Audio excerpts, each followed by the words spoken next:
So if you want to end correctly the course, at least for me, you have to be there tomorrow. Because we have everything put inside on order, and then we will end to the most important thing. Yes. We have another one on Monday. On Monday? Yeah. Oh, we have 3 courses with me? Yeah. Okay.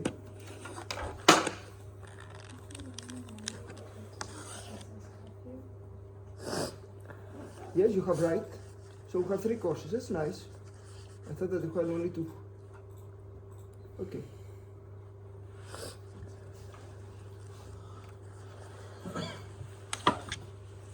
And we have 2 with next year. Normally you will have 2 courses with Sylvano Eglisher, and I don't know if you have finished with Sandra. She finishes today. Okay. Yeah. Okay. So you have finished Today. Yes. Today. Okay. Okay. So we will continue the exercise with the model analysis because we have found the eigenfrequencies. But I remind you again what it's all about. So when someone asks you to do a model analysis, you take the dynamic equation, you consider that damping is 0, you consider that you are linear elastic, and you consider that you don't have any forces. Then you don't try to you don't try to find the general solution of this equation, but you try to find a specific solution. And what is the specific solution? Here I put the x, y, and z. So this is the general solution, and you say that this general solution actually you want it to be only written like this, so separation of variable, a vector x that depends only on x, y, and z, the coordinates, and a scalar phi that depends only on time. So you do a separation of variables. And then you can prove that this function phi is always harmonic. We can prove this. This is harmonic. So it is found that this is harmonic with a period omega. And the solution of your problem, of the previous problem, comes out to be what is called a general eigenvalue problem. And in order to solve this general eigenvalue problem, finally, the only thing that you need are 2 equations. The last equation here, you use to find the omega. So if you have n degrees of freedom, you are going to find n omega. Actually, you are going to find 2 times n omega, but the n will be negative, the n will be positive. And we don't consider negative circular frequencies because they do not exist. So you consider only positive frequencies. And this is what we have done.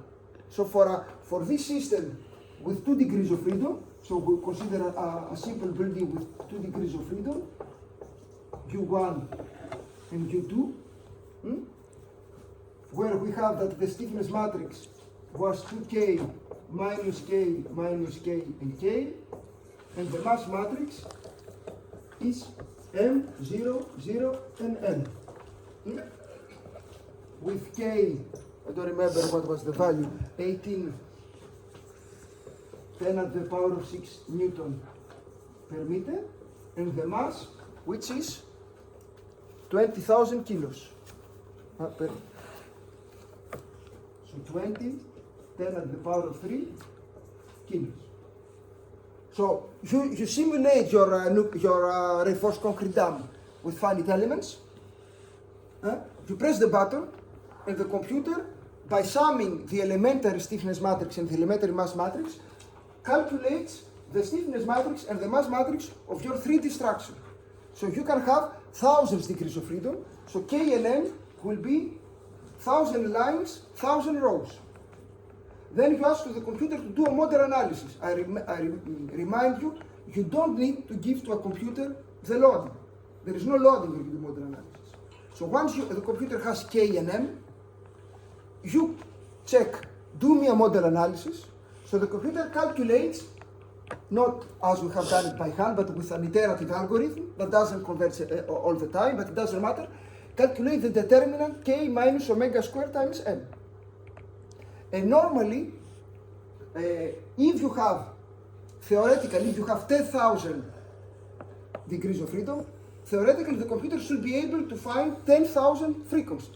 Only that this is not the case. The computer will not be able to find 10,000 frequencies, and we will discuss on this. It will find less. But for the examples that we do by hand, we have 2, 3, 4 degrees of freedom. You can find, in this case, the two eigenfrequencies. And we have found that omega 1 was equal to, what it is, the value, 1854 rad per second. This is a circular frequency.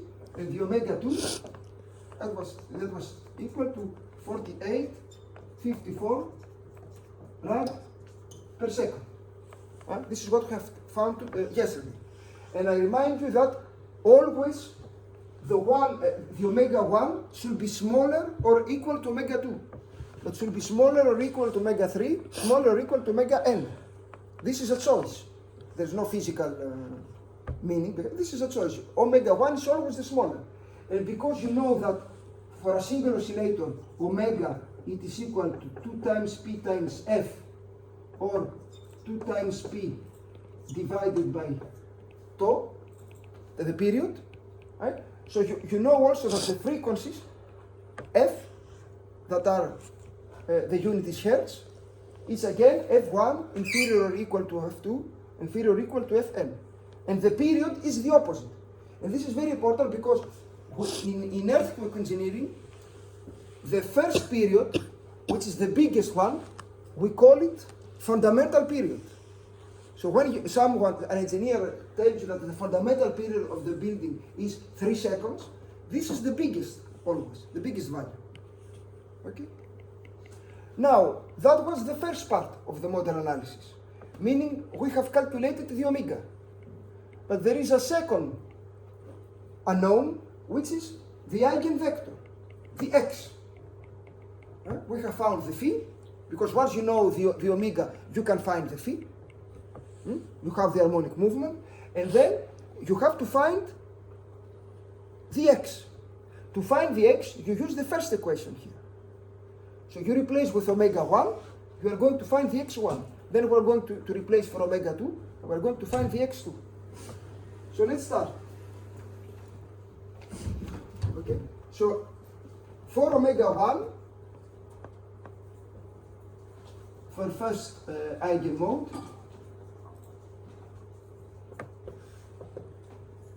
what we have that k, so you have here the k, let's do it like this, 18 10 to the power 6, 2 minus 1 minus 1 and 1, minus omega 1 square, this is 1854 square, times n, 1001. So this is, and here you have, so the second part you have 0 and 0, right? Because this is a vector, the omega is a vector, the 0, sorry, here is a vector, the 0 vector, and then here you have to put the values of the first eigenvector. So here again, there is a way to put the names. So we are going to put x11 and x21. So what is the... So when you put the components of the x vector, xij, the component j is the number of the eigenmode. So this j is the number of the eigenmode. So we are looking at the eigenmode number 1, so the j here is 1. And the I is the number of degree of freedom.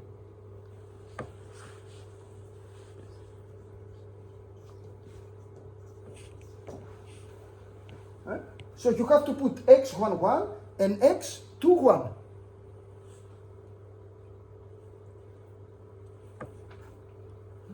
And you have to solve the system to find the x1.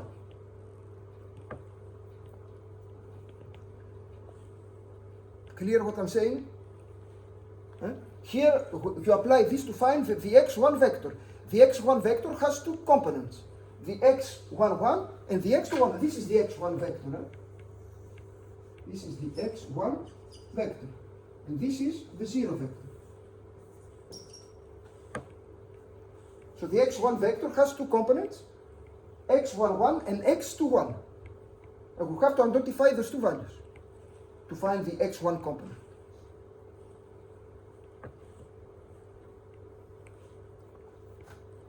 Clear? Now, when you have, we say that this is a general eigenvalue problem. When you calculate the eigenvalues of a matrix or of a tensor, you calculate the principal stresses. This is the first part that we have done here. And then you calculate the principal directions, if you remember in your course of continuum mechanics. But when you want to calculate the principal directions, so the direction of the principal axis, so at this specific case, something strange happens. What happens? Who remembers?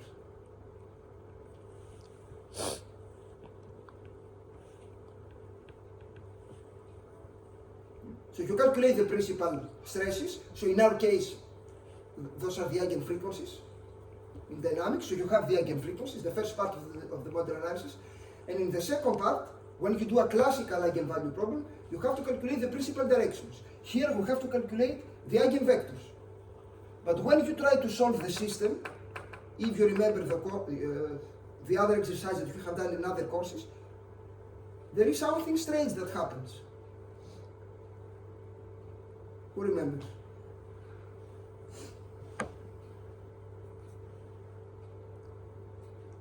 No one? Huh? So if you do the calculations, what you are going to have is the following. If you do the whole calculations, you are going to have those two equations. x11 minus x21, it is equal to 0. And the second equation will be minus x11 plus 0.618 x21 equal to 0. So if you do the calculations correctly, normally you are going to have this system, two equations of two unknowns. Right? And you want to solve it, and you are going to identify x11 and x21. So you're going to identify the x1 vector. But if you try to solve the system, what happens here? We have many answers. We have many answers for x1 and x2. Why? Because, You have two equations with two unknowns. yeah, but the right side is 0. No? If you have two equations with two unknowns, normally you have one, for linear equations, you have one solution. So what's the problem here? Does it not add up to 0? Huh? Does it not add up to 0? No? If you take the first equation, and if you divide it with 1 minus 618, You can calculate the second one. no? If you divide it with minus 1, 618, you are going to see that the first equation is the same as the second equation. So actually, the problem that you get always when you do an eigenvalue analysis is that you have two unknowns with one equation. So you have less equations than the number of the unknowns. The two equations here are the same. If you divide this with 1 minus 618, you are going to see that this is equal to this. So actually you have only one equation. And because you have only one equation and two unknowns, that means what? We're going to assume one value and then solve the other. Yes, so that means, I agree, you are correct. We have many possibilities. Yes, so that means that it is impossible to find x11 and x21. You cannot find the values. What you can find? The ratio. The ratio. So the only thing that you can find is the ratio. If one of those values is equal to something, then the other is equal to something. So actually, it's impossible to find the two values, but you can find the ratio. So to find the ratio, you can say whatever you want. If this value is equal to this, then the other is equal to that. So in order to do it simply, let's consider that this is equal to 1. You can put whatever you want. Of course not 0. You can put whatever you want. And so if x to 1 is equal to 1, then we are going to find that the first eigenvector, this is 1, and this is equal to 0, 6, 1, 8. So this is the first eigenvector.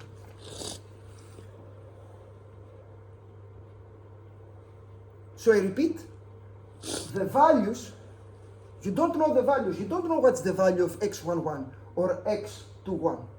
The only thing that you know is that if the x21 is equal to 1, then the other it is 0.618, meaning that you know the ratio. Only the ratio. You have access only to the ratio. Right? Because you have less equations than the number of the unknowns.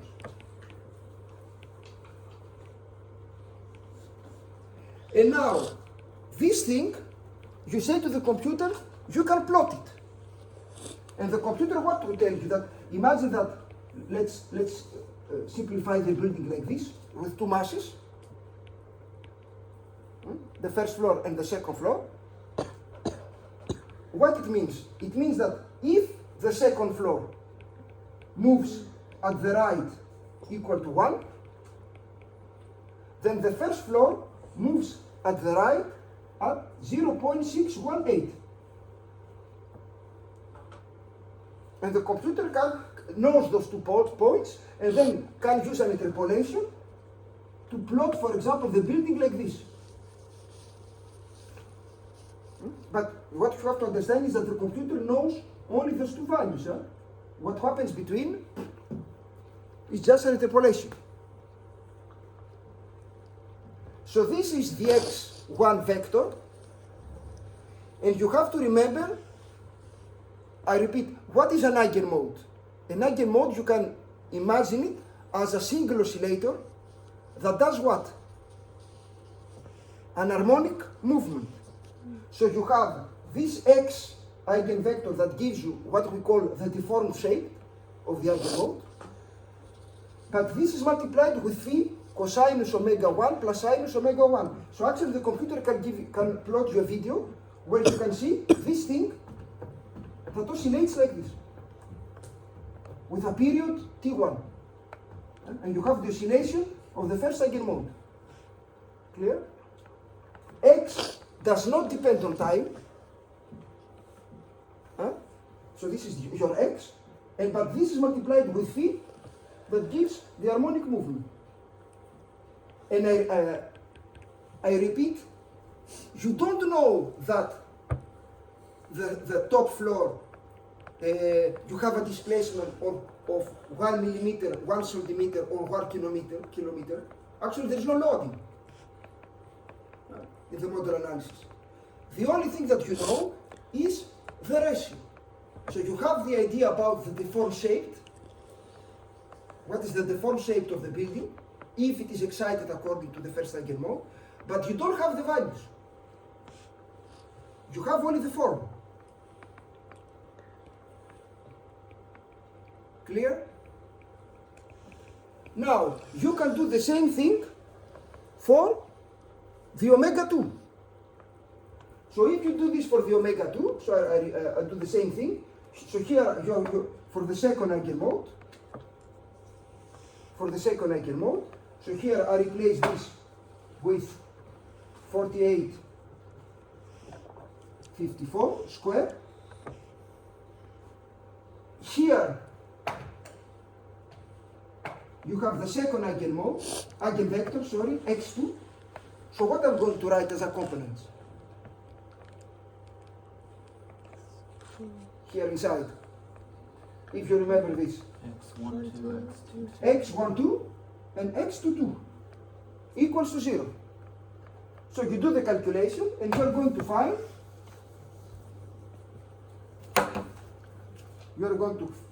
minus 0.618 x12 minus x22 equals to 0, and minus x12 minus 1.618 x to c equals to 0.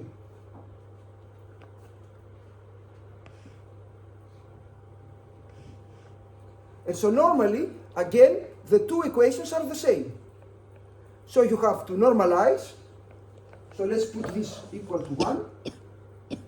So what you are going to find is that this is 1 minus 618. So that means if the computer wants to plot in a simplified way the second eigenmode,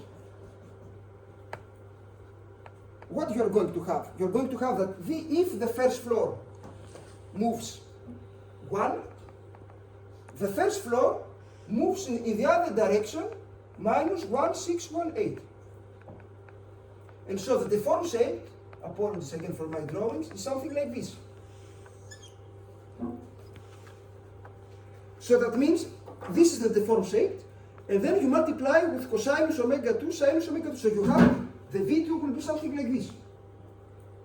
So the two floors moves in the opposite direction all the time.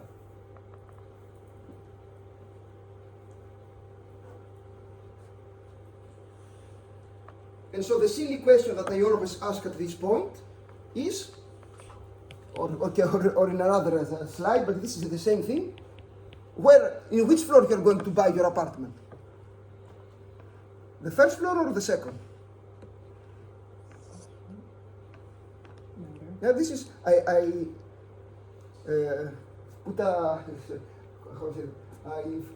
this is a silly question. So the answer will be what? Could you please repeat your question? In which floor you are going to buy your apartment? Buy? Buy. To buy, to give money. First floor or second floor? The first floor. Huh? The second floor, I like it. I like the view. The first Yeah. floor. The answer is, and this is why I said that this is a silly question, is that you don't know. Because there is no loading. Actually, what you see is possible movements of your structure. That doesn't mean that your structure will behave like this. In order to see how your structure will behave, I have to give you a loading. So if I give you a specific earthquake, maybe that you are going to see that your structure moves according to the first eigenmode. If I give you another earthquake, maybe it will be according to the second eigenmode. And if I give you a third earthquake, which is probably the case, it will be a combination of the first and the second eigenmode. So when you do a model analysis, there is no loading. Don't buy an apartment looking only at the results of a model analysis. If you don't know the loadings. Okay? This, you can imagine this as hidden simple oscillators that are inside the structure, that depending on the loading, maybe the first, the second, a combination of the two will appear. But if you don't have the loadings, you don't know what will happen. For the moment they are there, hiding inside. You don't see them. Here is x2, yeah? Huh? Here is x2. This is the x2, sorry. This is the x2. I have kind of a dumb question. Yes. Can you explain the xij number of degrees of freedom and In this system, in this model, sorry, you have 2 degrees of freedom, the first and the second. So this I is 1 and 2. And the j is the number of the eigenmode. So here we look at the second eigenmode. So here you have to write x12 and x22. Okay, so first degree of freedom, second eigen. Yes. Okay.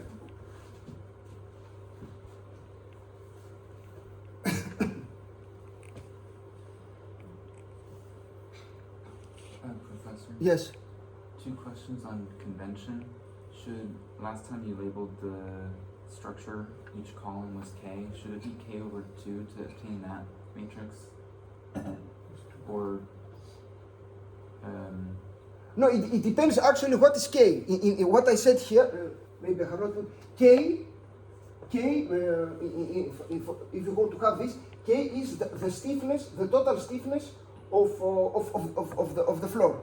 okay. If you say that K is the stiffness of the column, then you have to K. Yeah. So in this case, for me, K is the stiffness of the first floor and K is the stiffness of the second floor. Okay, that's, I had another professor who said the opposite, just one. Ah, okay. And then, are you normally going to normalize the eigenvector, or, We have normalized it. We have put this equal to 1.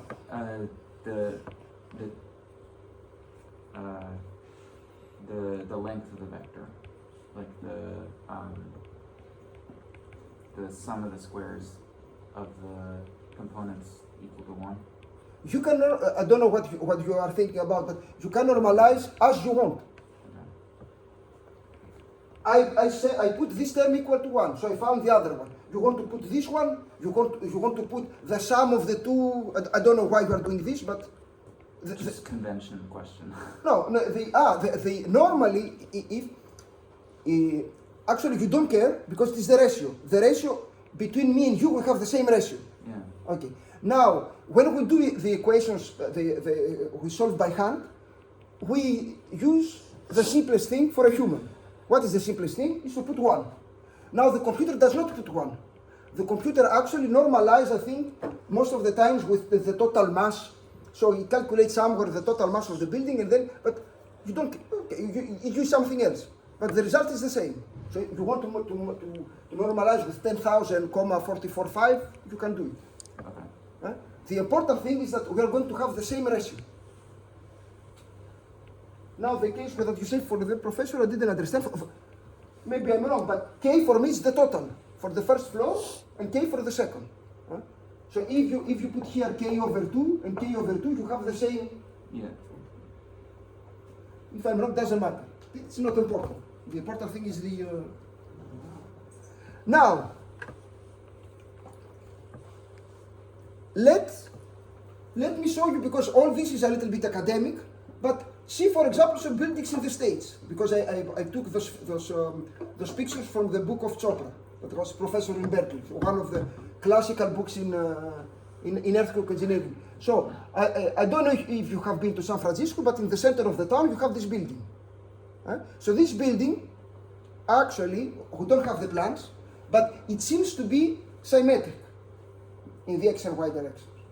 So actually, the omega, I mean, if you want to do a model analysis, and if you want, if you understand well that the eigenmode are nothing more than simple oscillators, what can you say me for the single oscillator that moves in this direction, the frequency of the single oscillator in this direction, and for another oscillator in this direction, without doing the calculations?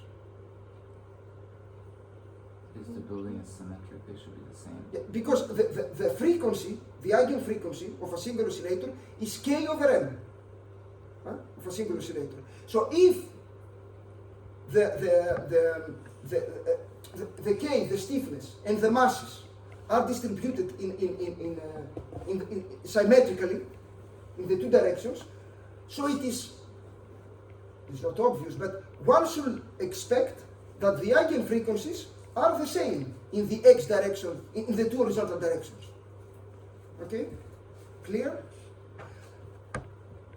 Do you know, and this is the case, if you do an experiment, I'm going to discuss about this, you have that the period from the north-south direction, it is 2.9 seconds for the first eigenmode, and in the other direction, east and west direction, is again 2.9 seconds. So it is almost the same. Why? Because actually it is symmetric, this building. Okay. Now, do you know how we can measure eigenfrequencies or eigenperiods? How we do the measurements? Because you can do a modeling like this. You can put this in the computer, you can simulate the building, and then you press the button and you do the eigenmode analysis, and you end up with omega 1, omega 2, T1 and T2. So you have those two values. If you don't trust computers, and my advice is not trusting, do not trust computers. Okay? How you can do an experiment to measure something? You can build a scale model of the building and install devices to measure It's much more complicated, yes. acceleration, and then Yes. test it for all the frequencies. Yes, this you can do, but it's too complicated. There is an easier one. Wait for an earthquake or measure. Yeah. Now, if you open this book of Chopra, you are going to read something that will surprise you. That you're going to read that, I don't know where they have done the experiments, at the 40s or 50s or 30s, I don't know. They went to the building and they hit with the building with a mass. So they hit the building with a mass. Of course, they don't hit not with a lot of energy, so they don't want to provoke cracks in the building. And then they measure how the building vibrates. So you measure, like a pendulum, you measure how much time it will take. Okay, so this, of course, you understand, this is a little bit risky, no? This is what they have done in real life. How do they hit a building with a mass? I don't know, they, with a big how we call this, crane, with a mass, and you hit the building. When do they know like when do they know how much? You don't know. I will tell you the modern way. But you hit a little bit and you try to see if you measure something. Okay. Now the modern way is what? Today we have accelerometers that are much more sensitive than 50 or 60 or 100 years ago. So what you can do the following. You go on the building, you put accelerometers in different floors, and then actually a building always vibrates. Each time you have a truck that passes on the road, the building vibrates. Only that at that time, they didn't have the instruments to measure these small vibrations. Today we have them. So actually, because of the traffic, because of the ambient noise, we call it, inside the town, you can measure the vibrations of the buildings. And once you have the vibrations of the buildings, in the X and Y direction, you hope that you have something clear, because most of the times, all the eigenmodes enter into resonance and you don't see clearly what's happening. But if you have some experience and if you have a nice loading, then you can have a signal which is a little bit clear. And then what do? If you have, imagine that you measure the displacements as a function of time of this building in this direction. So you have the signal. So you have a graph, displacement versus time. Then you do what? Fourier transform. Then you do a Fourier transform. And if you are lucky enough, you are going to see a very clear frequency that comes out, very important. And this is the eigenfrequency that corresponds to the movement of this oscillator. Okay? Then you have to wait for another track that moves the building in the other direction. So it's not very, very obvious. There are people that are expert on this, but let's say in 4 or 5 or 6 hours, you can have the first eigenfrequencies of a building. You install the material, and then after 6 hours, you take the data, you do some Fourier spectra, and you try to understand what's happening in the different directions. Of course, you cannot have higher eigenmodes, but the first 1, 2, 3, 4, you can have them. Those are the most important. And then you can do the modeling, and you can check if the model gives you something that is realistic. Now, if you look at this building, so this building, you see clearly that this direction is much bigger than the other direction. So normally, without doing the calculations, I remind you that omega is square root of k over m. So the frequencies are proportional to the stiffness. The period are proportional to the mass. They are the inverse. So it is obvious that in this direction, the stiffness is much bigger than in this direction. So actually what we expect is that the frequency for this oscillator, for this harmonic movement, is bigger than the frequency in this direction. And this is what you see here. So this is the opposite because they are periods. So you have that the period in the longitudinal direction, so the big one, is 1 over 67, experimental data, and in the transverse direction, 2.21 seconds. They were also able to measure the eigenvector that corresponds to torsion. You have an eigenvector that corresponds to this. And this, the period is 1 over 12. You have also access to the periods of the Golden Gate Bridge. because it is a suspended bridge, so it is obvious that the period is much bigger than the period of a typical building. Because the suspended bridge goes like this. It's very slow. So now the order of magnitude is of the order of 20 seconds in the transverse direction. 10 seconds in the vertical direction, like this. 3 seconds in the horizontal direction. And 4 seconds in the torsional direction.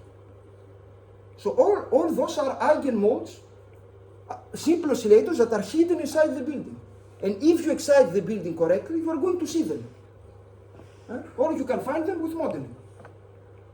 And if you go to a nuclear plant, there the periods are much smaller. Why? Because the nuclear plant is much more stiff than a bridge. So here the order of magnitude is 0.15. And if you consider solid structure interaction, something that most of the time we neglect, I mean in a typical design office, you see that the period changes completely. We pass from 0.15 to 0.5 if you consider solid structure interaction.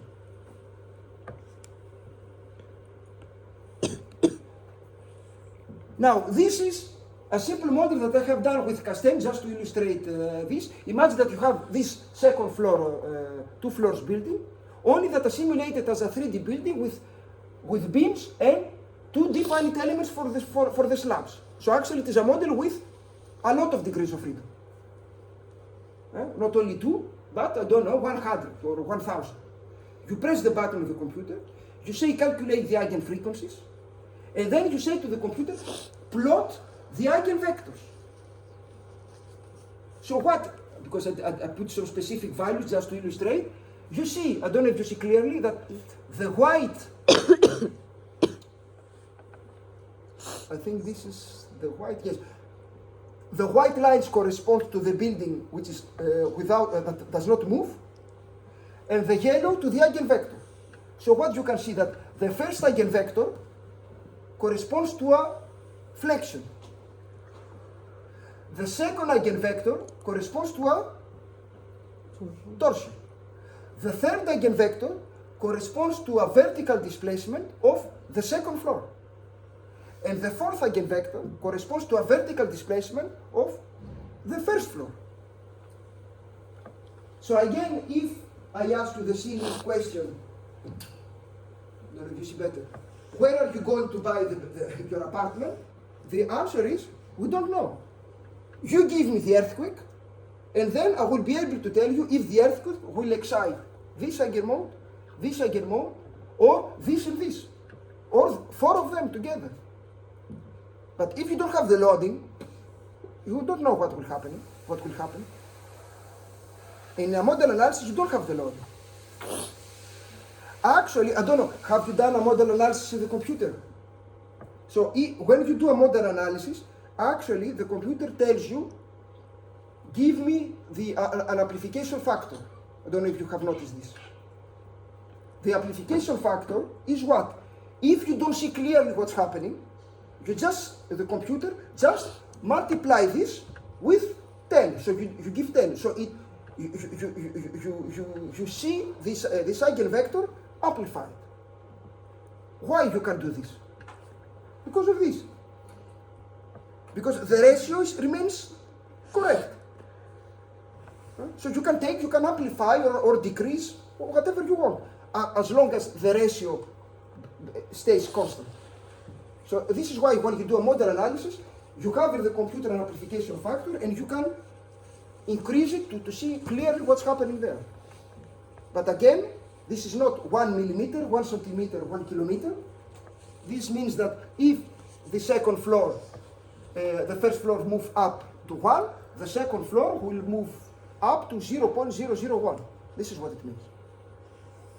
Only the ratio, you know. That's why you have the amplification factor. Correct? Clear? Okay.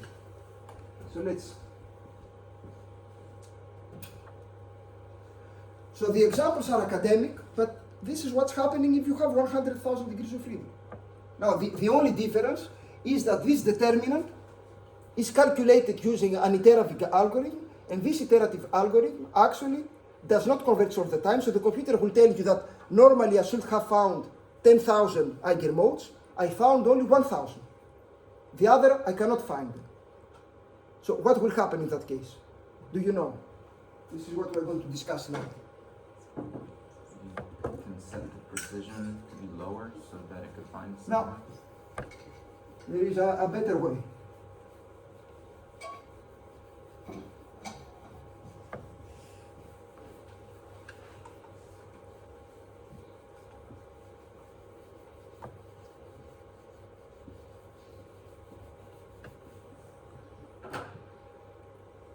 When you do a model analysis, there is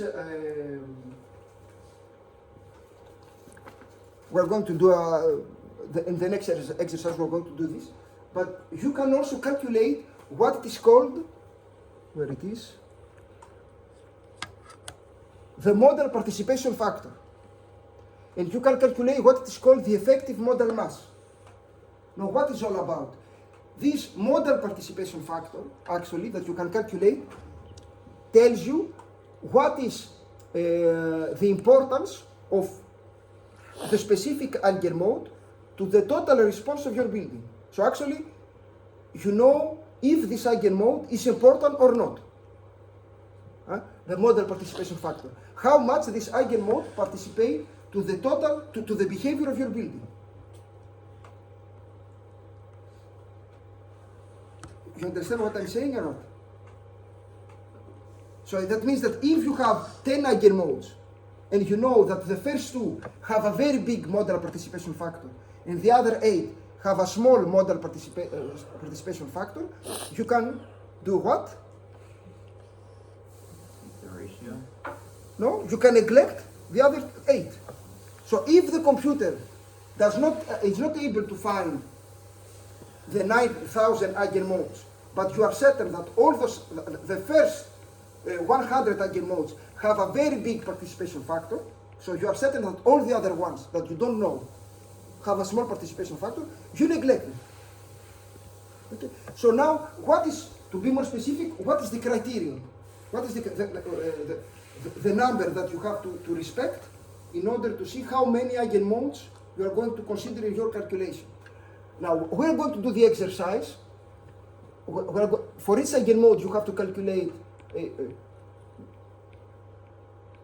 I mean, we can do it even now from this example, but you don't have the values. You have a calculator or not? Huh? Because I did it for another example. For example, if you want to calculate the model participation factor of the first eigenmode, so it is very easy. You take this formula and you write that was the first eigenvector. That was what? The first eigenvector? 1 and 0.618, or not 1.6. It was 0, 6, 1, 8, and 1, okay, times the mass matrix 1, 0, 0, and 1, times the air vector. I'm going to discuss about this, and here you have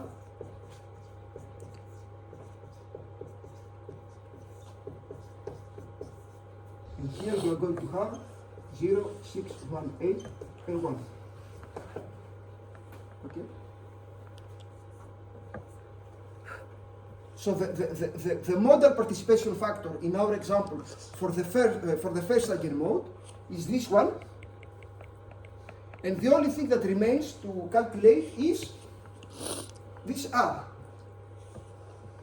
What is this R vector?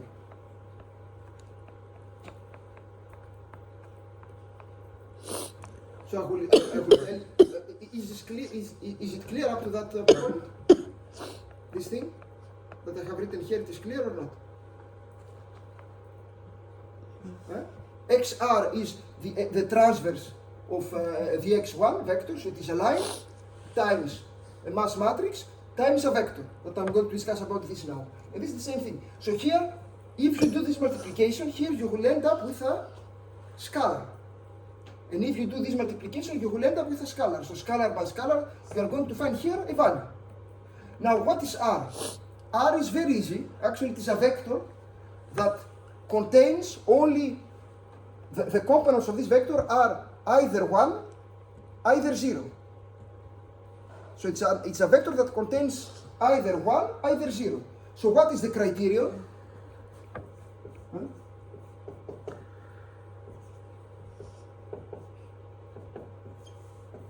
The criterion is the following. You look at your model and the directions of the two degrees of freedom. And you look the direction of the loading. So if, for this example, I want to find the modal participation factor of the eigenmode number 1 and number 2 for an horizontal earthquake or for an horizontal loading. Because the loading, if the loading is in the same direction as the degree of freedom, then you put 1. If the loading is on a different direction, then you put 0. So in our case, the R will be 1, the R vector. So it will be 1 and 1 in our case. Huh? So this will be 1 and 1. If the degrees of freedom are on the same direction as the loading, then you put 1 and 1. And you can calculate A1.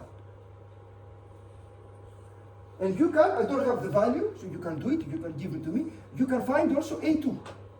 And the A2 is minus 16181, 1001. And here you have 1 and 1. And here you have minus 16181.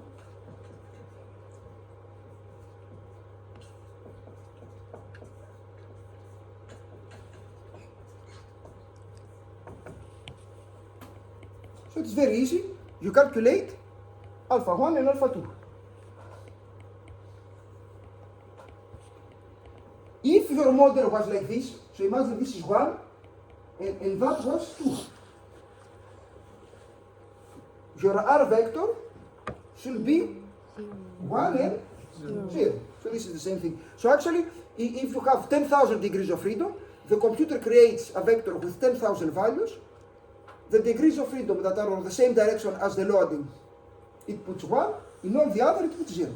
So you it creates the computer this R vector. And this is obvious to understand. What we mean here is, if the loading has the same direction as the eigenvector, then the eigenvector contributes to the response of the structure. If the loading has another direction, then the eigenmode does not participate. That's why you put 0. This is the idea. So here, if you do the calculation, I don't know if you can do it. If you have either was, it doesn't matter. I will continue. 1.17? I don't know. 1.17. 17? Okay. And do it for the other one. It'll be negative. It will be negative. Yes. Okay. Minus.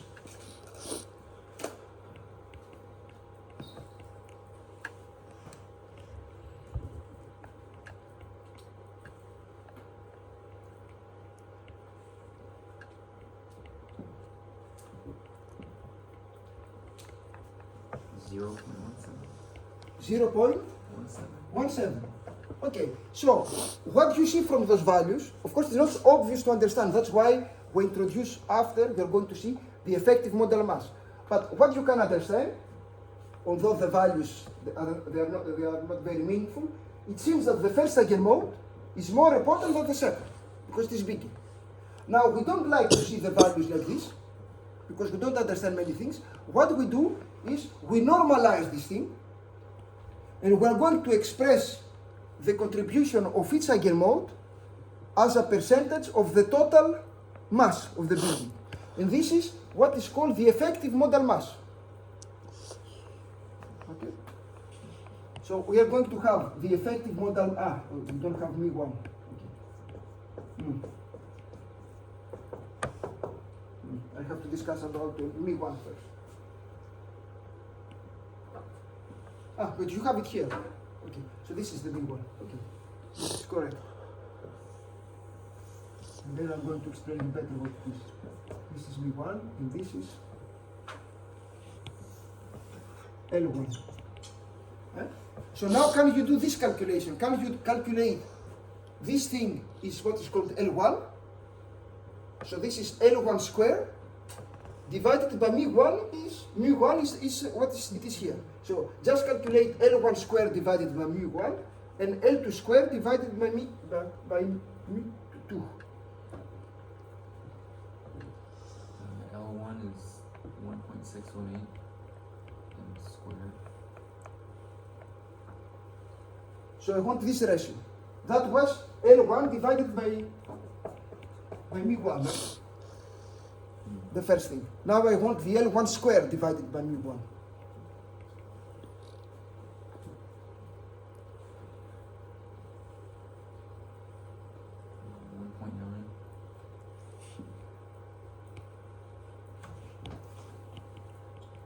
You are certain about this?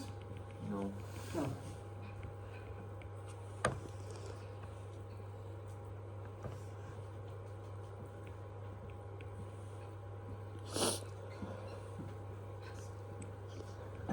Normally you are going to find something much bigger.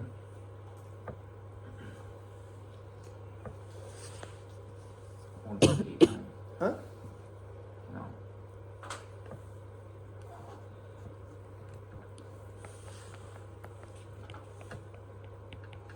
Yes, because you have this square, you are going to have this as the power of 2, so it will be very big. Huh? So this will be something very big. The L1 square divided by mu1. 3788. 37, 888. 8, 8, 8. Okay, and this?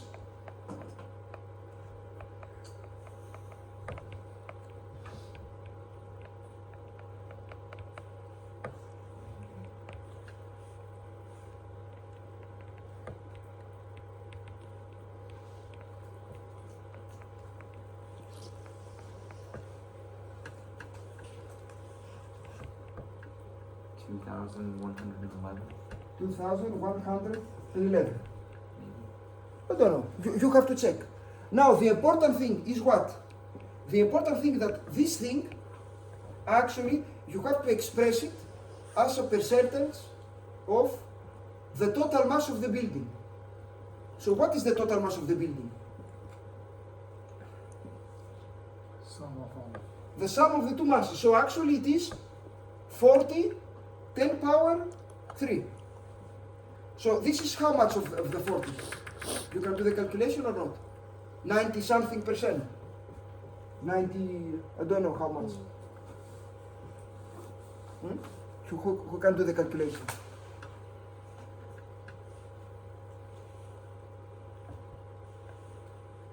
So the total mass is 40, 94. so 94% approximately. So here you're going to find, because this is normalization, approximately 6%. So now this is much more meaningful, and this is what you have in the Eurocodes or in the modern design codes. Actually, what you have here with this effective model mass, you have that the contribution of the first eigenmode for an horizontal loading is almost 94% of the total mass of the building. And the contribution of the second eigenmode is only 6%. So it is obvious that this is much more important than this one. And actually, the criterion that you have in the modern design codes to decide what is the number of the eigenmodes that I have to consider in my calculation is the following. The number of the eigenmodes that you have to consider should be such as that the sum of all the effective model mass should be superior than 90%. So 90% is the criterion. In all the directions, you should have 90%. So in other words, in this problem, only the first eigenmode gives you 94%. So actually you can neglect the second one. Now, in a real building, you are going to see that maybe you will need to consider the first 4 eigenmodes or 10 eigenmodes. And the other ones, so if you do the sum of all the effective modal mass of the 10 eigenmodes, you are going to arrive at 91% in all the directions, in the x, y, z direction. And then the other ones you can say, let's skip it.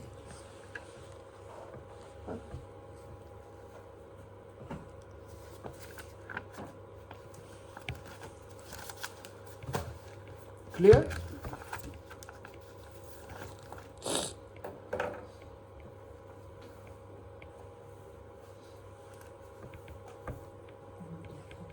Yes?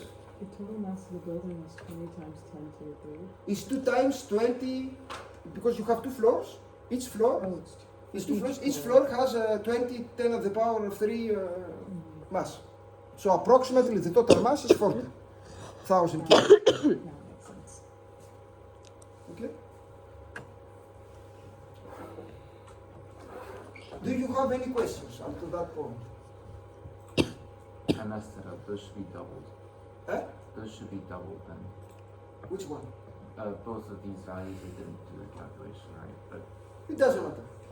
The important thing, it's not possible that it will It be can't doubled. be doubled. That's Thi- my This, question. this cannot be higher than 40,000%, 40,000 kilos. This is a percentage of the mass. So you can never be higher than the total mass of the building. So I think your calculations are correct. But you have to check. But it cannot be higher than 40,000. This is the normalization is done in such a way that the sum of all the effective modal mass gives you the total mass of the building. So if you add all those things, you have to find 40,000 kilos. But if M is the, okay. This is how it is done, the normalization.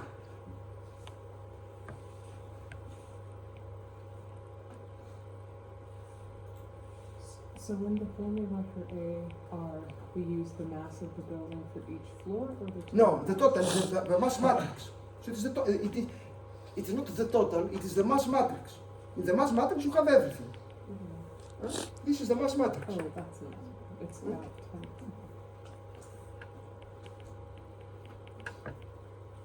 Clear? Yes. And this is what we call a modal analysis. So you calculate the eigenvectors, you calculate the eigenfrequencies, so you have the eigenmodes, and then for each eigenmode, if you consider one direction of the loading, you can have what is the contribution of all the eigenmodes to the total behavior of your building. So you know which eigenmodes are important and which eigenmodes are not important. And this is crucial because I repeat that the computer is not able to find all the eigenmodes. So you have to have a criterion to skip the eigenmodes that you don't know. Of course, and this happens in a design office, if you find 10 eigenmodes and you don't have 90% of the total mass, then you are blocked. You cannot continue the design. The design codes tells you that the number of eigenmodes that you have to have is such as the sum of all the effective modal mass should be superior of 90%. If the computer was able to calculate only 10 eigenmodes and the sum of all the effective modal masses is 80%, you cannot continue. You have to find a way out. You have to change your model. You have to be able to find a model which is realistic and gives you at least 90% in all the directions.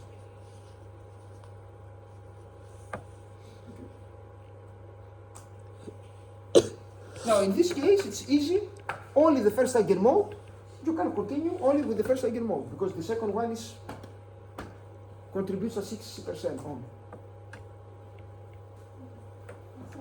It's correct. Yes? Could you just explain the vector R? It is for the first floor, it's Huh? for the first floor it's for R, it's 1 and 0. Why is it 1 and 1 again? Sorry, that was clear.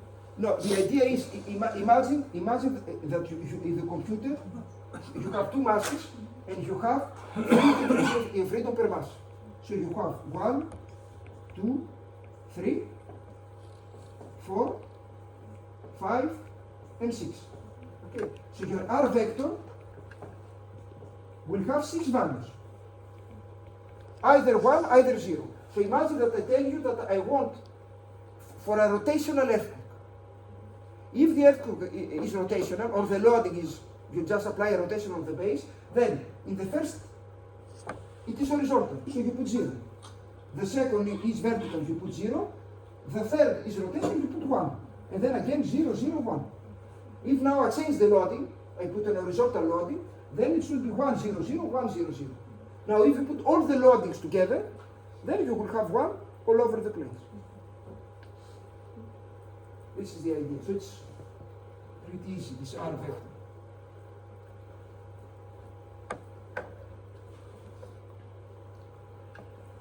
Clear?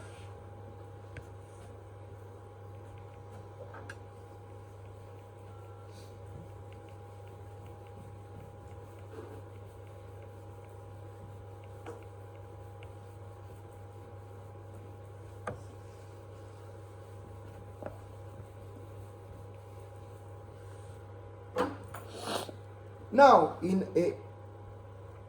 a design of, let's start something else, which is very important. If you understand what we're going to say now and maybe next time, then it will be quite easy to understand the model spectrum analysis. Okay, you have also to understand the notion of the spectrum, but it's almost over. There are two equations that are extremely important in dynamics. I repeat, maybe because we don't, I don't stress this fact correctly, but normally we don't study the general problem of vibrations. We study a simplified problem, which is linear vibrations around a stable equilibrium position. But I don't want to bother you with all this stuff. But in this specific context, which is a simplified context of, for earthquake engineering, for the case of vibrations, what we can find is that when you do a model analysis, when you calculate the eigenvectors verify those two relations. And those two relations are extremely important. So what do they mean? We call them orthogonality relationships. We can prove that this is always valid, even though here there is a specific proof in 2 lines, but if you look at the Green Book of Girardin, you're going to see that this is always valid. So there is a general proof. So I don't want to spend time on showing you the proof. I want to show you why this is useful. So what they mean, those two equations that are on the it means that if you take the eigenvector S, and if you take the eigenvector R, with S being different than R, if you do the simple multiplication that you see here, you will get 0. If you do the same thing with the K matrix, you will get 0. So this we can prove, I repeat, that this is always valid. If S is equal to R, then you are not going to find 0. Now, for those of you that you have done earthquake engineering or vibrations, do you know why this is important? Those two small relations.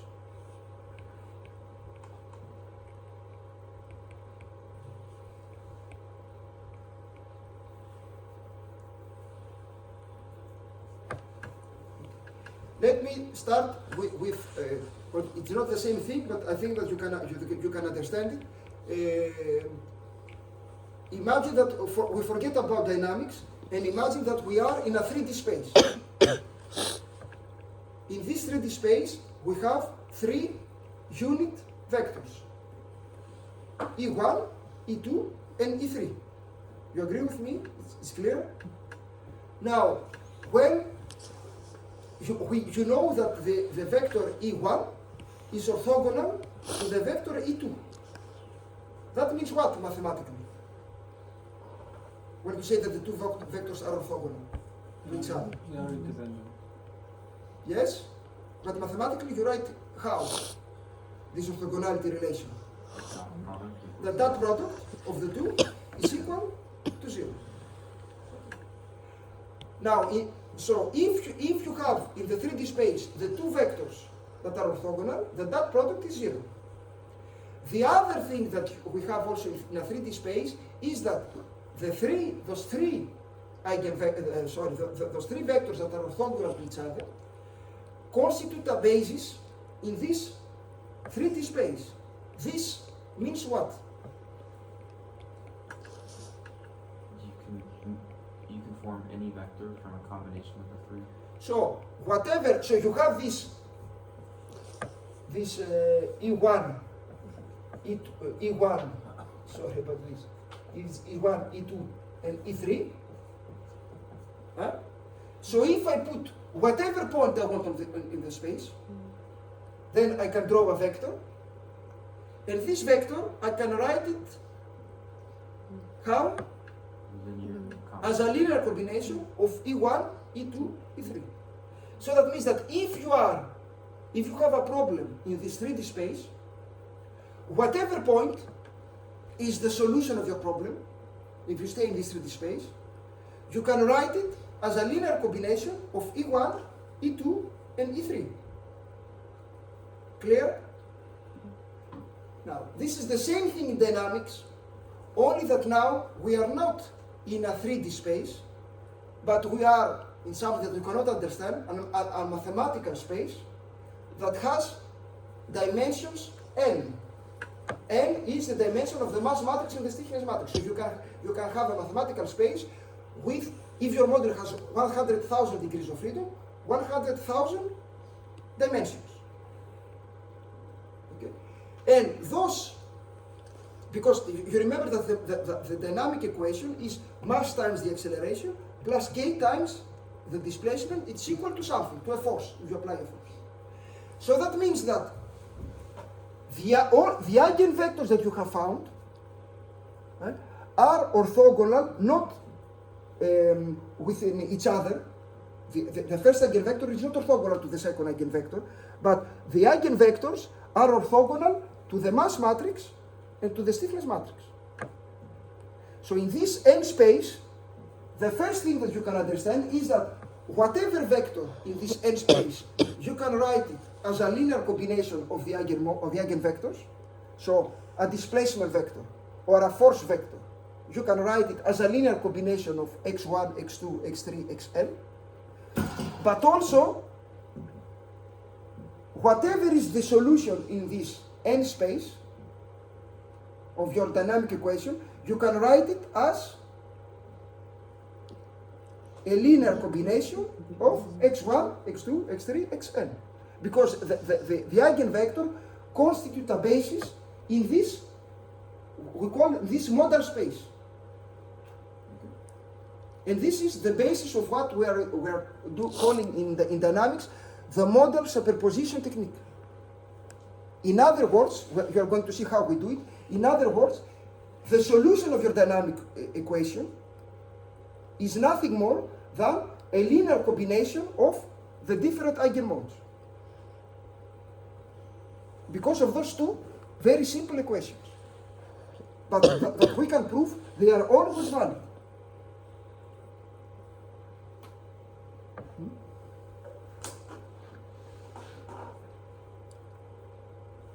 So here you see that what I said, whatever vector, you can write it as a linear combination of the eigenvectors. For example, this can be a displacement vector. You can also, sorry about this, where it is, I thought that I had force. You can also, if you have a force vector, you can write it as a linear combination of the eigenvectors.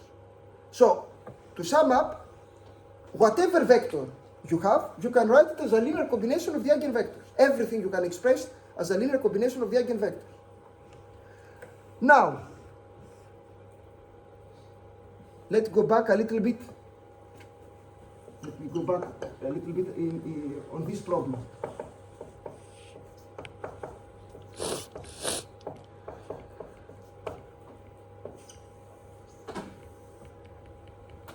forget for the moment about this, and let's go back to the dynamic equation that we have to solve. You have the mass matrix, the acceleration vector, the stiffness matrix, the displacement vector is equal to a force vector. We have said that in the general case, M and K are not diagonal. So that means that the equations are coupled. Clear? How you solve a system of coupled equations? Coupled linear equations. If you have, imagine that you have one, this, so I write like this, I don't know if it's possible to solve it. But so if you want to solve this system,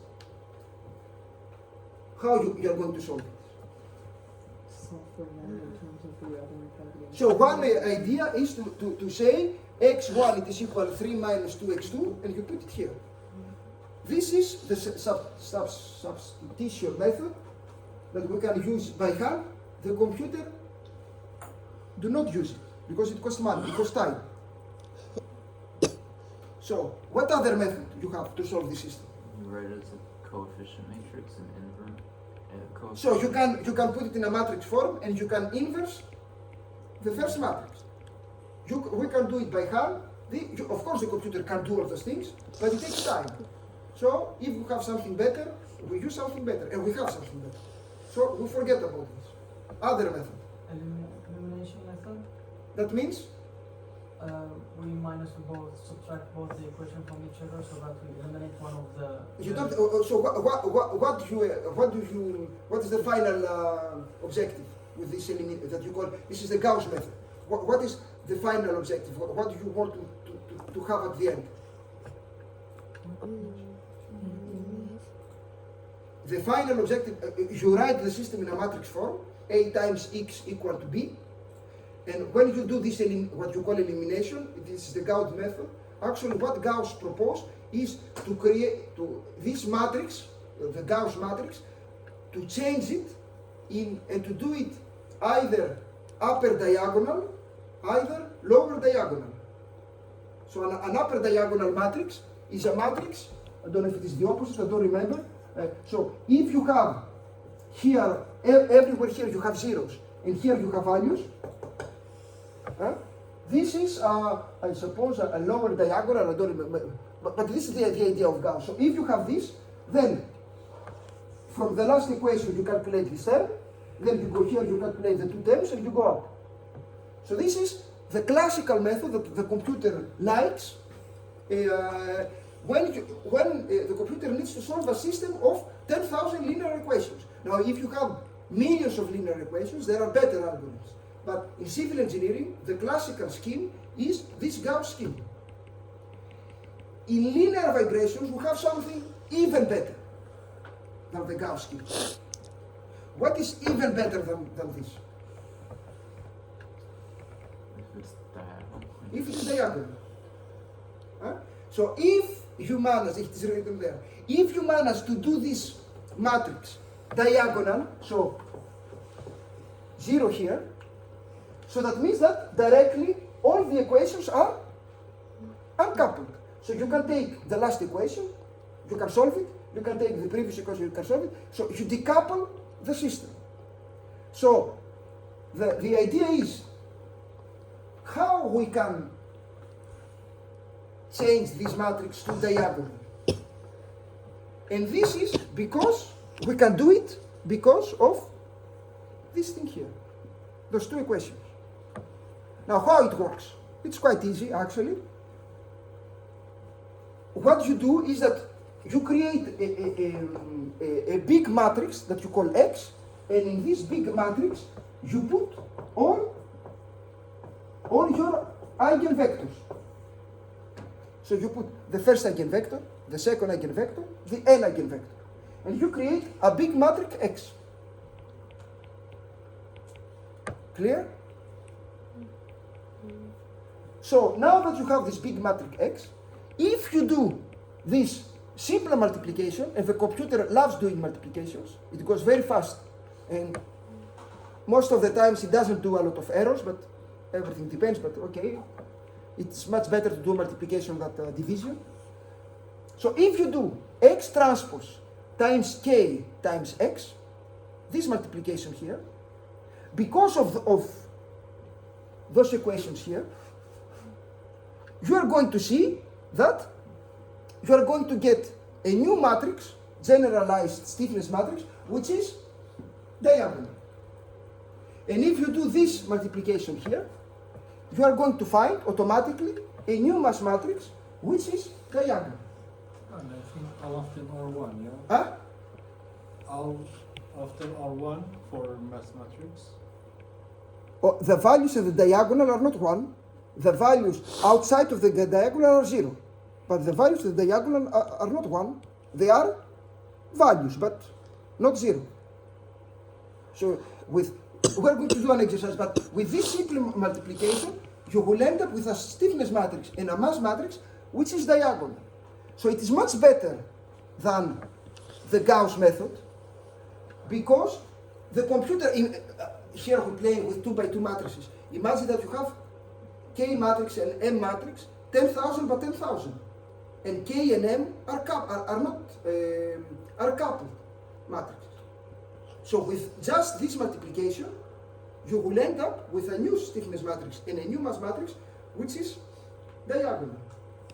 And then actually what you are doing, you have decoupled all the equations. Why? Because of those two simple equations that are valid. We can prove that those two equations are always valid, of course, always. If the eigenmodes exist. When the eigenmode exists, when we have started the model analysis, I said that the eigenmode exists if you are, when you can do a model analysis. What was the starting point we said here? What I said, in order to do a model analysis, you have, okay, it's a problem where there is no loading, but okay. There is no damping, and you are linear elastic. So if you are not linear elastic, all this, nothing works. And the only solution are the direct integration schemes, so the Newmark scheme that you have to change it for nonlinear mechanics, and you have to solve the system of equations using Gauss. But in linear elasticity, you can calculate the eigenmodes, and those eigenmodes, we can prove that always verify those two equations, small equations. So actually, you can diagonalize the matrices very easily. Okay. Now you're going to tell me, and this is very important, okay, linear elastic, normally I'm not in real life, but okay, I know that in design codes, I use some coefficients, we're going to discuss about it. In exam, I do linear elastic calculations and almost all the time. Okay, so that's, but you also said something else, that I don't have damping. But in a real civil engineering building, you always have damping. So how we can apply this method with damping? We're going to discuss on this. So keep in mind that normally, if there is damping, you cannot apply this method.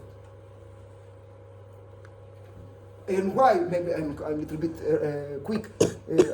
Why we cannot apply this method if there is damping? There's no damping matrix. Huh? It's not present in the Because it is not this the equation x transpose s times c times xr equal to 0 is not valid. So that the eigenvectors are not orthogonal to the damping matrix. So if you have a damping matrix, and if you do this simple multiplication, you will have something which is not 0. So normally you are blocked. But there is a way out. We are going to discuss on this. So for the moment, just keep in mind that in order to, the two orthogonality relationships are valid for the eigenvectors and the mass matrix and the stiffness matrix, not for the damping matrix. And of course, eigenmodes exist only in linear elasticity. Now, how it works? We'll explain. Imagine we're going to do. I don't know if we have time to do. We are going to see. Imagine, for example, that you have I think that we can do today. You have this problem.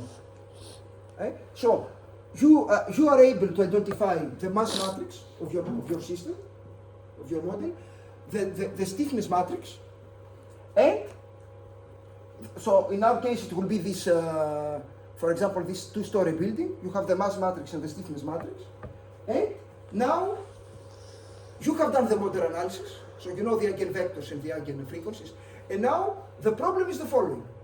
You go to your building, now it is a real problem. You go to your building and, for example, you do a free vibration problem, and you go to the first floor, you apply some displacements at time 0, you apply some velocities, and you want to see, to solve the problem, how the building moves.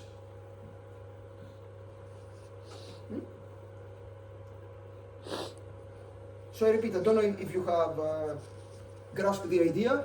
Here, we don't do a model analysis. Here it is a real, apply a loading. What is the loading? This time is not as a force, but we can do it with a force. What we do, we go and we apply an initial displacement and initial velocities on the building. And then we let the building oscillate. And we want to solve the problem, to find all the solutions. What will happen?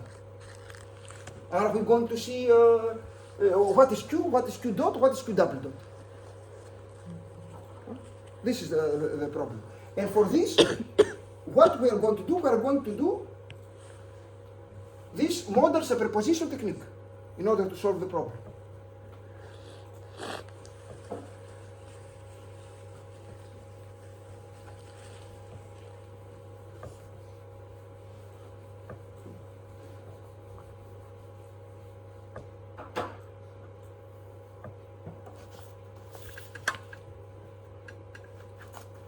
Now, are you, can you concentrate for 5 minutes more? Then we're going to do the exercise. It's almost over, the difficult part. What do we do? This is a general problem for the moment. What you do is, what an engineer that works in a design office will tell you, it will tell you that we're going to do a chase of variables. And instead of solving the problem using the generalized coordinates Q, we are going to solve the problem and to calculate the normal or modal coordinates eta. So what you do is the following. You write that the solution of my problem, so the Q vector, is a multiplication of two things. The matrix X that contains the eigenvectors that you have calculated before, and a vector eta that contains what we call the normal coordinates. So you do this change of variables. You write that Q that I am searching is written like this. Then what we're going to do, I'm going to replace this in the problem here. So if you replace this in the previous equation, you have, your equation becomes like this. And then the only thing, and this is the nice thing, the only thing that you have to do is you have to multiply with x transverse. If you multiply with x transverse this equation, here you have a diagonal matrix.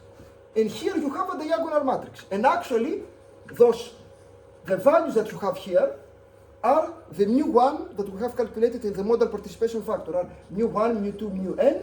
And here you have what we call the gamma 1, gamma 2, gamma n. So your generalized mass matrix contains the mu, and the generalized stiffness matrix contains the gamma. Now, let me see if you have understood. By doing this simple multiplication, imagine that m is 100 to 100. So you have 100 coupled equations. You multiply it with x transpose, and you end up with 100 uncoupled equations. Each equation represents what? Not one mode, almost there, but The vibration, the free vibration of one. of one simple oscillator, a single degree of freedom system. So actually, your system of 100 coupled equations becomes this equation here to solve 100 times.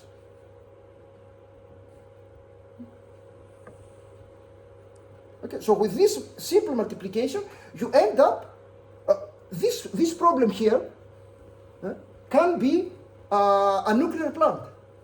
So this can be 100,000 to 100,000, this M and K. You do the eigenmode, you do the multiplication, and your nuclear plant becomes like this. This is your nuclear plant. Only that you have to solve it 100,000 times. So the question is, this is here you have all scalars. Huh? I didn't put the bottom line. So here eta are the scalars. So the question is, can you solve this second order differential equation with constant values? I mean, and the answer is of course. And this is very simple. We can have also the analytical solution for this simple case.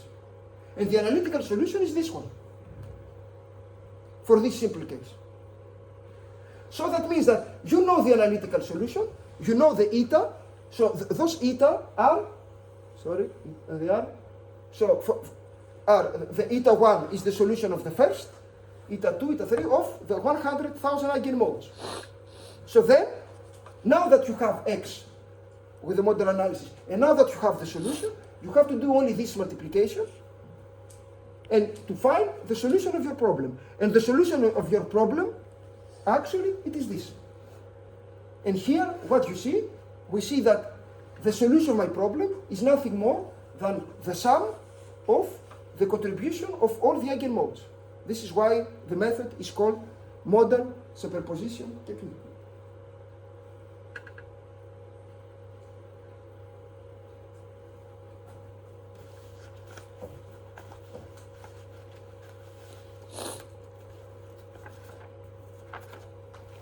So let's do an application just to see the one that we have set here. So imagine that you take this building as before. We have here I had the same values. Huh? Yes, the same value. So that's nice. So I had this is the same values as before. K it is equal to this. So I continue the exercise actually. Okay, we have found the eigenmodes, so we have found that x1 it is equal to this, and x2 it is equal to this. Okay, this is the exercise that we have done before.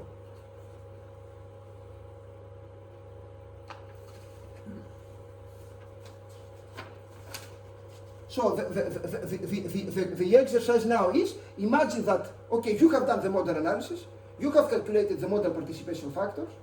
I know that normally the Eurocode tells you to consider only the first eigenmode because its model, its effective model mass is 97.6%. But we're going to consider both just to see how it works. And now I say, let's go here, let's apply, why I put this, let's apply an initial vector of displacement. Let's apply 0.02 meters on the first and the second floor. So you go to the first and the second floor, you apply 2 centimeters at time 0, and you let the building oscillate. So this is my loading. And I consider that the velocities are equal to 0. So I don't apply any initial velocity, I apply only an initial displacement. Now, in civil engineering, do we have those type of problems?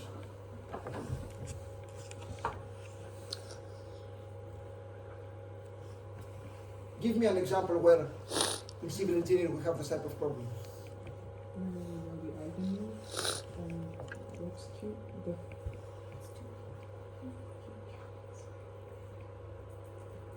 Sorry, can you? When here I apply an initial displacement. When in civil engineering, when do you have this type of problems? When you What's a typical civil engineering problem with an initial displacement that you apply?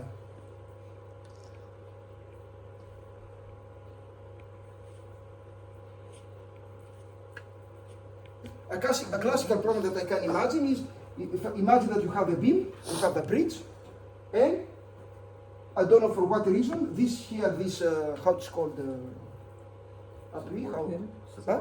This support falls if you have a problem. So you have this support that falls down 2 centimeters. What will happen to your building, to this bridge?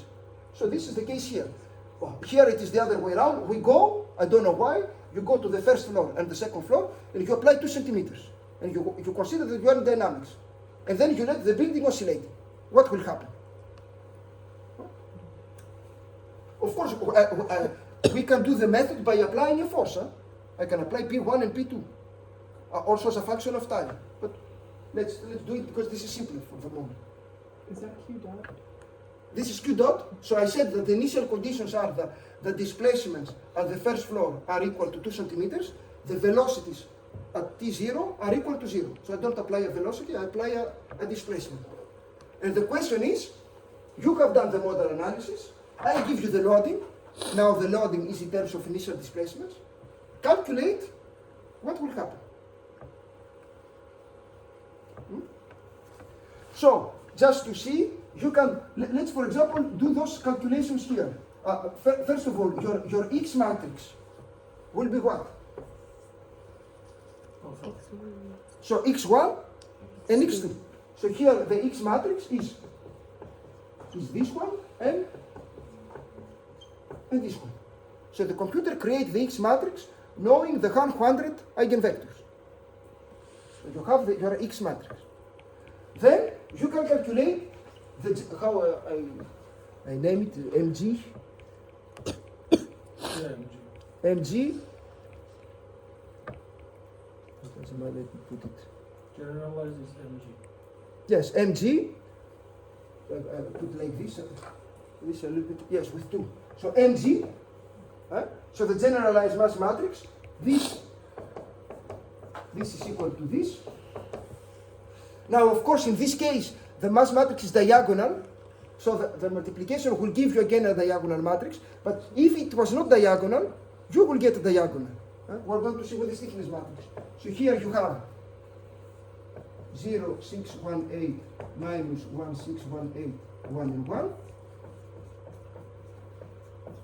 1, 0, 0, 1 and 0, 6, 1, 8 and 1 minus 1, 6, 1, 8 and 1.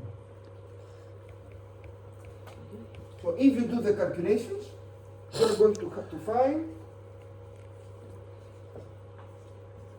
so I have the values that you were calculated before for me.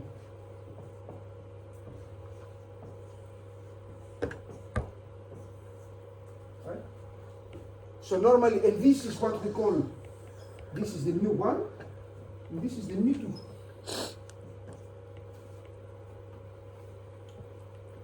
So if you do this calculation, normally you will get a diagonalized mass matrix. It's 4, the first one. Huh? 4, it's 4. This one? Yeah. It's not 4, that's my, it is 27, 639,3. It's 2. 27639,3 and the new 2 is 72360,7.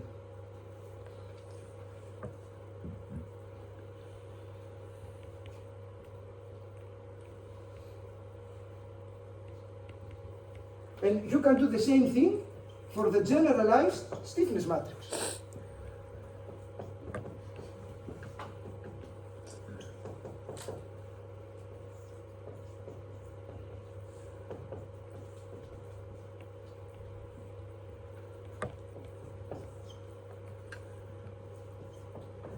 No.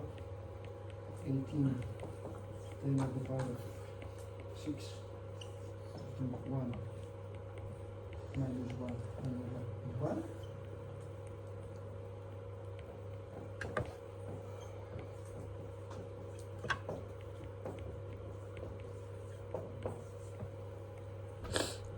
And normally, you will find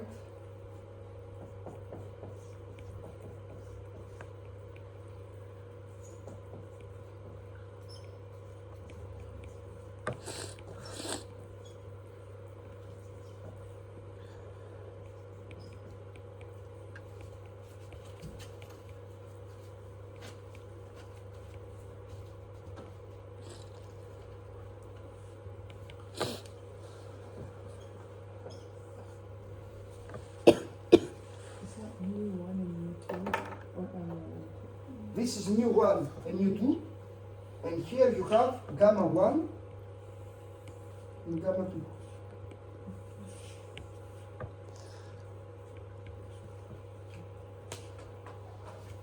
With multiplied with this.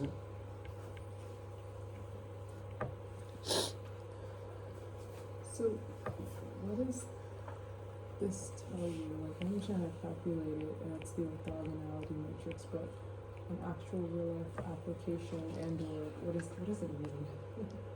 What does it mean is the following. You have a system of equations that you have to solve that are coupled, if you have written the dynamic equation. And this is complicated to solve. Now, if you jump to the modal coordinates, the same system, where everything is coupled, becomes uncoupled. So, in the modal coordinates, your mass matrix, stiffness matrix are diagonal. So, what we are going to do, we are going to solve the uncoupled system in the modal coordinate space, and then we're going to return back to the original system. So we do this to the model space because it's easier, because the equations are uncoupled.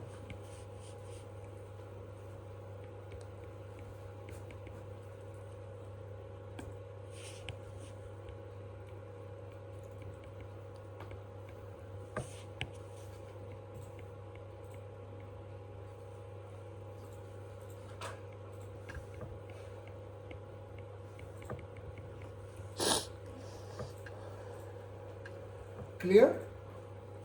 Now,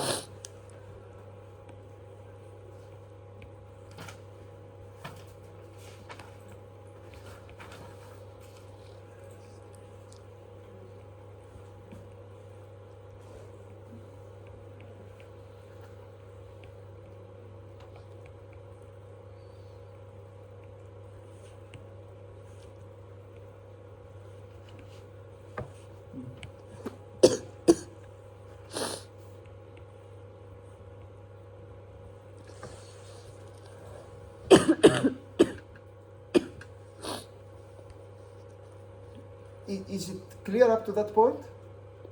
So if you do this multiplication, your mass matrix, stiffness matrix become diagonal. Now, in this modal coordinate system, the equation that you have to solve, the two equations that you have to solve, are those ones.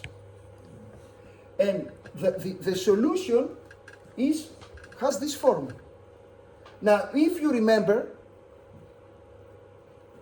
we have done this exercise with initial. If you remember, the sinus, I remember, yes, those AS and BS, those parameters here, depend on the initial conditions. And this parameter here depends on the initial velocity.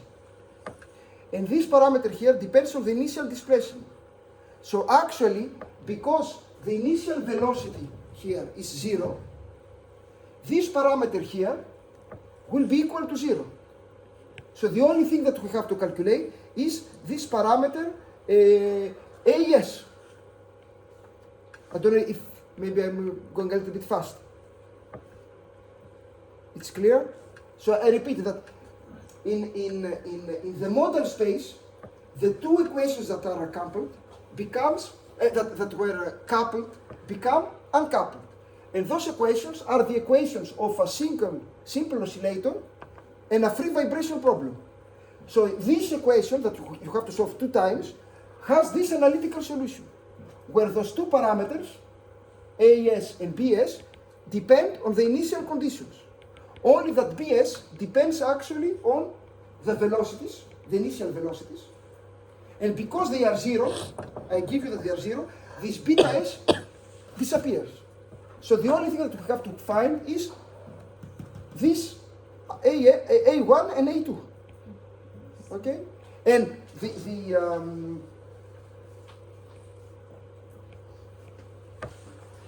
the formula is the following.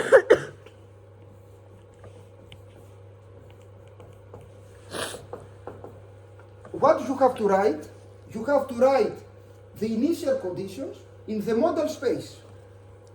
And the initial condition in the model space, we have seen it before, you have this eigenvector, this is the x1, the transpose, so it is 0.618 and 1,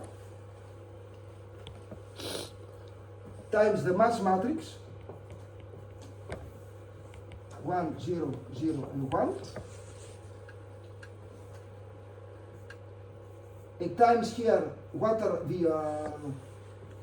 the initial displacements, and here you have the mu1, so you have 27, 6, 3, 9, 3. And the A to 0, you have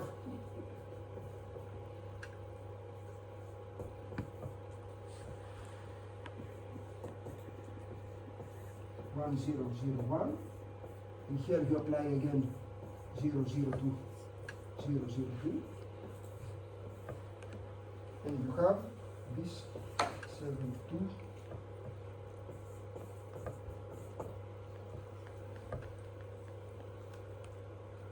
So I repeat, the idea is we don't want to solve the equation in the generalized coordinates because the equations are coupled, but we want to solve in the modal coordinates. So you have to translate all the variables from the generalized coordinates to the modal coordinates. So in the modal coordinates, your mass matrix and stiffness matrix becomes like this. They are diagonal. The initial conditions, you can find this alpha 1 and alpha 2 using those two formulas. Where here you have the initial displacement, 0.02 and 0.02. So you find A1 and A2, and you find that this is equal. Let me delete this, erase this.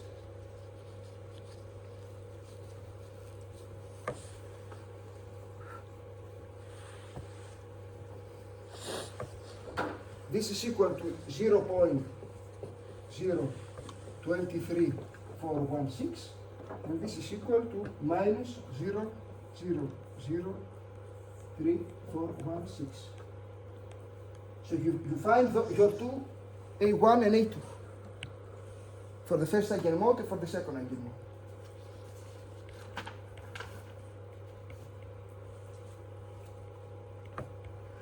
So that means that your eta vector that we have here, your eta vector, are the two solutions of your two equations. So the first is 0.023416 cosinus omega 1t, and the second one is minus 0.003416 cosinus omega 2t. Omega 1 and omega 2 are the eigenfrequencies that you have calculated before. So this is the solution of your problem in the modal space.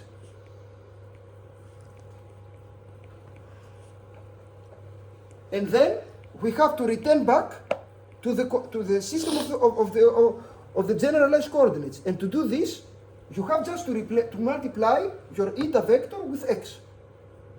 And we have ended the exercise. So we write that finally the solution of my problem,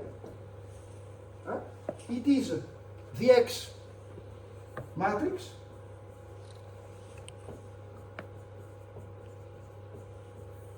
times the eta vector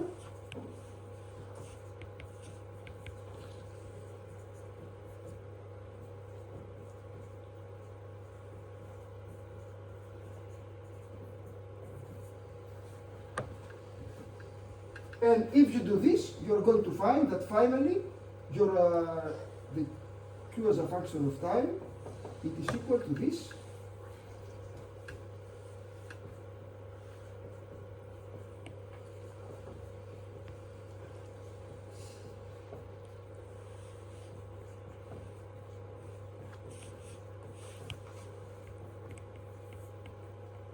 And here you have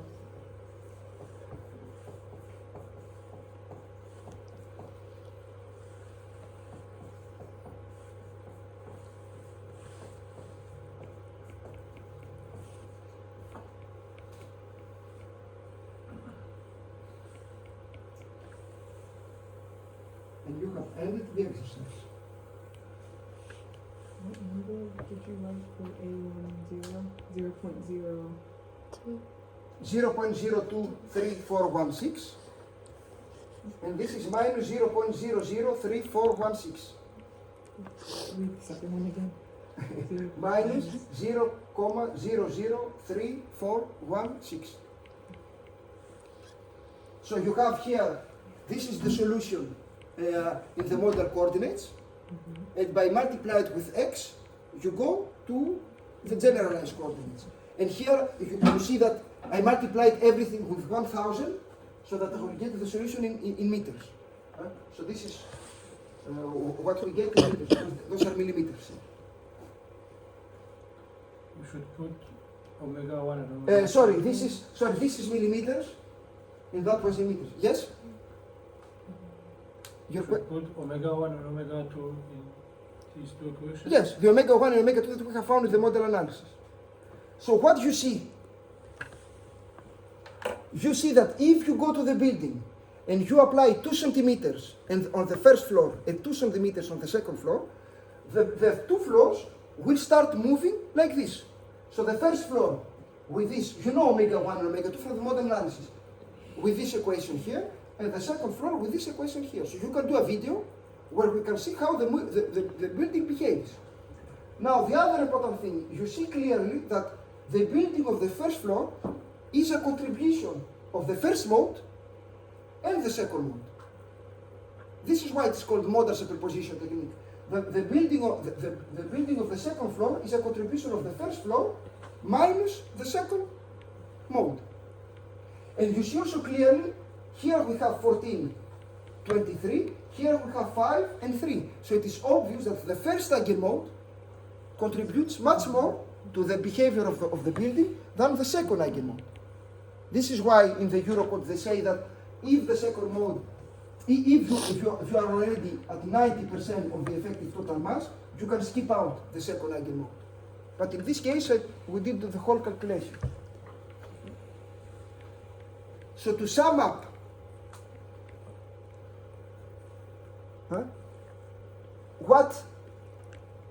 because all this is a little bit technical, I mean, this is, the important thing for you to understand is that the eigenmodes are orthogonal to the mass matrix and the stiffness matrix. So because of this orthogonality, you can diagonalize easily your complicated mass matrix and stiffness matrix in the model space. So in the model space, your equation becomes uncoupled.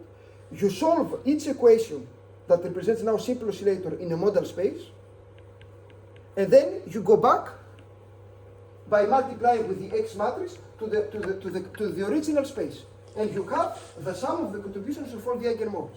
This is why it is called the model superposition technique.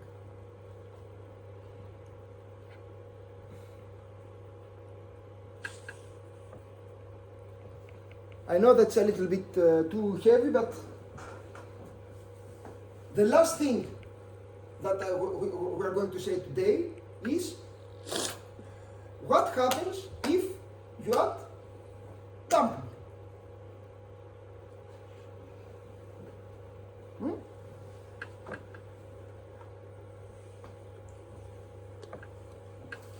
Tomorrow we are going to discuss more about earthquake engineering, because this is what we do in earthquake engineering is based on this. First term is minus 14. This? No, the first term is minus 14. No, it is 14. It's not minus. 14,471 cosinus omega 1t plus 5,527 cosinus omega 2t. So you have plus and plus, here you have plus and minus.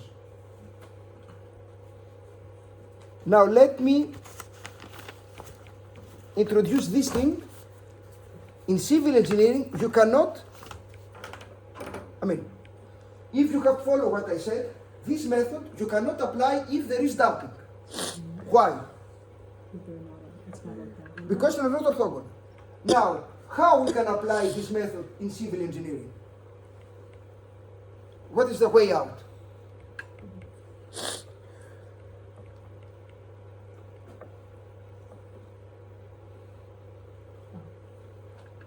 Huh? The first thing that you can imagine is, let's do a calculation without dumping. Huh? If you do a calculation without dumping, you are going to see that your results do not reproduce the reality. So your model is not correct. So in civil engineering, you cannot neglect dumping. You have to consider that. So, second thing, way out. How I can do this method with dumping.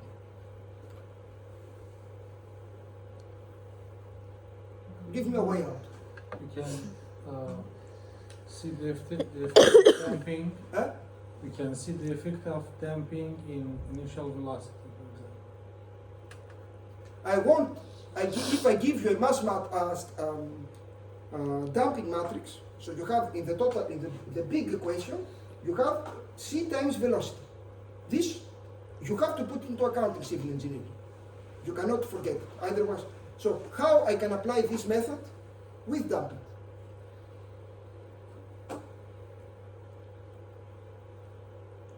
Let's start. Imagine that you do the model analysis. You find the eigenvectors.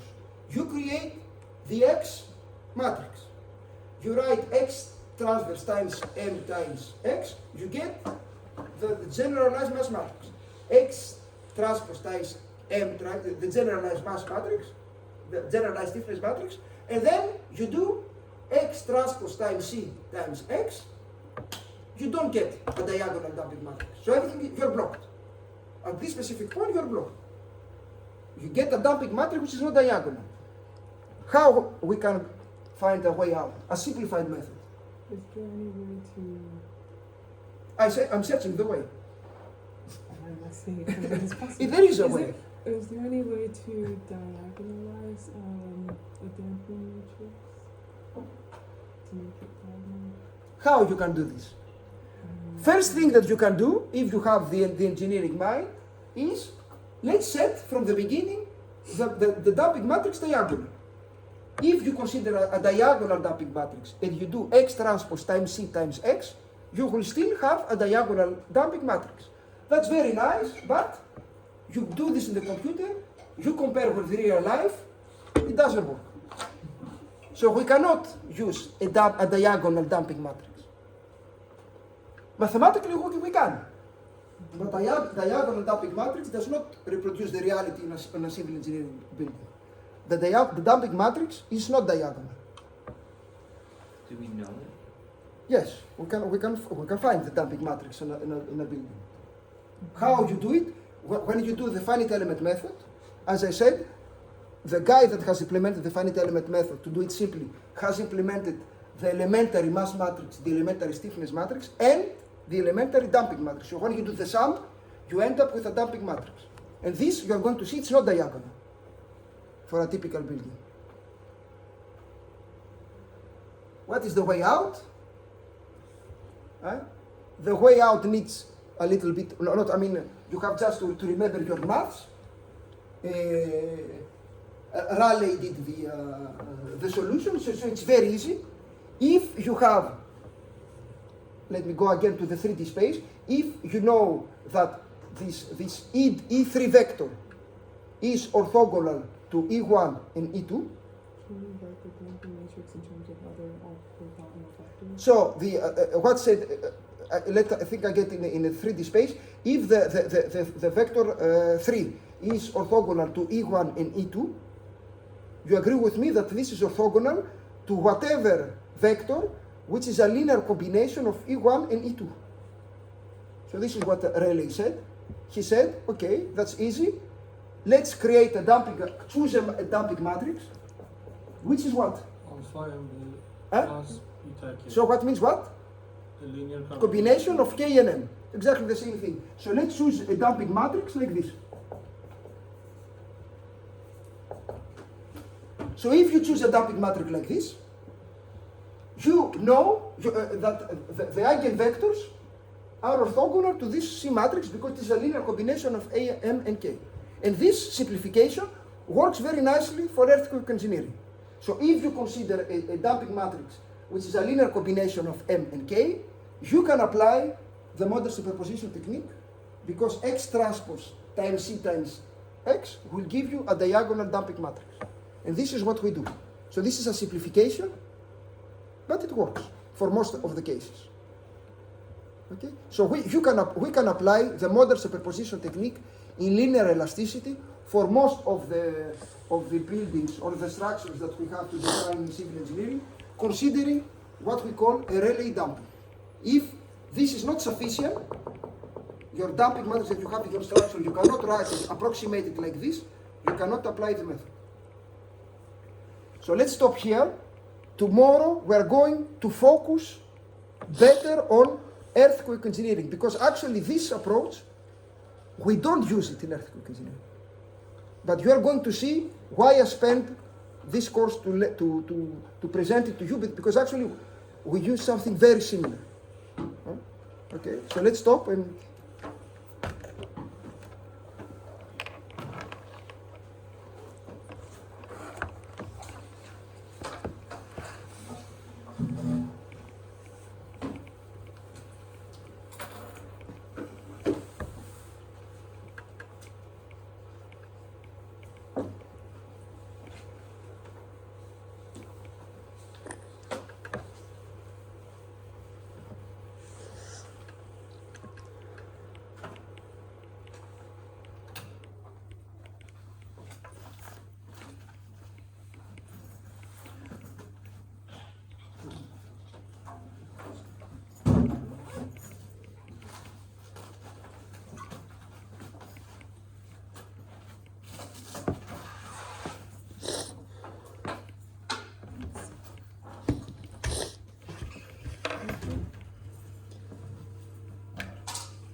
Thank you.